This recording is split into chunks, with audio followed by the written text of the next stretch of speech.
So the guy answering me, Nick here, and he's saying that he gets censored a lot, and I did in the last video there see that I would probably agree to have a lot of his things kind of be marked as counterproductive in some way. But it's interesting because he still can see that it's there, so it's a pretty deceitful way to censor somebody because you don't even say why, and that happens to me too, right?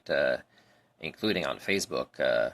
You have to do a lot of digging because the censorship, let's say, of Facebook doesn't tell you what they're doing to you. So it's a human right violation, even though I would probably agree to delete, if I participated in a conversation with this guy. So here it says 4 comments and they're all gone. I can't see them. And I don't, I haven't put any blockages on who can write things to me because usually I just have a dialogue and I say, doesn't look like we're going anywhere. And so far it's worked, right? I don't have that many people actually pay attention to my YouTube, even though, there's almost 6,000 views. So for me, I just get into a dialogue that shows kind of my, let's say, conflict resolution skills or critical thinking skills. And then it ends in that way, it's...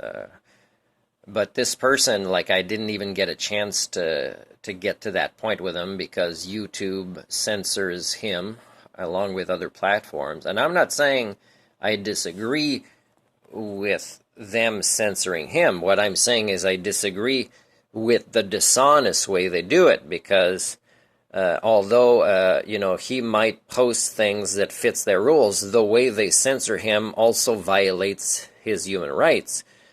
And they can censor him for the benefit of a healthier online community without violating the human rights.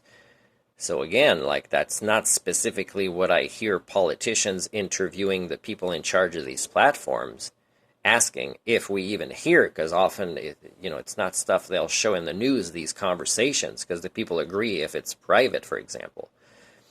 And if it's private, again, the politicians are also for very specific forms of censorship, which they believe they are the almighty wise people to decide. And they don't want other people that believe that they're the almighty to decide, like Facebook or YouTube or other platforms are doing. And there's a lot of other platforms I don't know, so I don't know who the big ones are, but because I don't spend a lot of time. It's pretty much all the same kind of behaviors anyways, because, HSD is 99.6% of people act a certain way. It's very predictable. I don't need to go check on a lot of other platforms to do my research. So, okay, I'll press pause. I had one more thing to say, just a moment. Okay, no, not much left to say about Nick there, but this is my latest video, okay, and whoa, there's a lot. There's a lot of these that are still showing. And so I'm counting them right now. There's 1, 2, 3, 4, 5.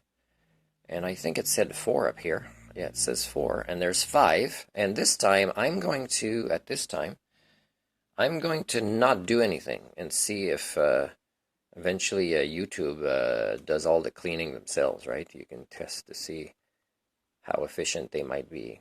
Now, if it says 4 here, and 5 here. Again, I don't know if I kept track about the earlier things that might have popped up numbers. I think maybe I reported 1 myself. So anyways, Nick, I'm going to respond to him, just say, oh, interesting, and that's it, because I don't want to continue, because I've already looked at his YouTube, and I didn't need to read a lot to know, I can't make progress for either my self-actualization or his, based on the interactions. It's not a certainty, but it's pretty high. And it's pretty high based on, again, my specialties that are, proving quite successful in predictive abilities of how people will go. I mean, I've been doing it for years. I kind of show people, I predict you're going to act like this when we reach this point, and they do. So I don't need to collect any more of that kind of data.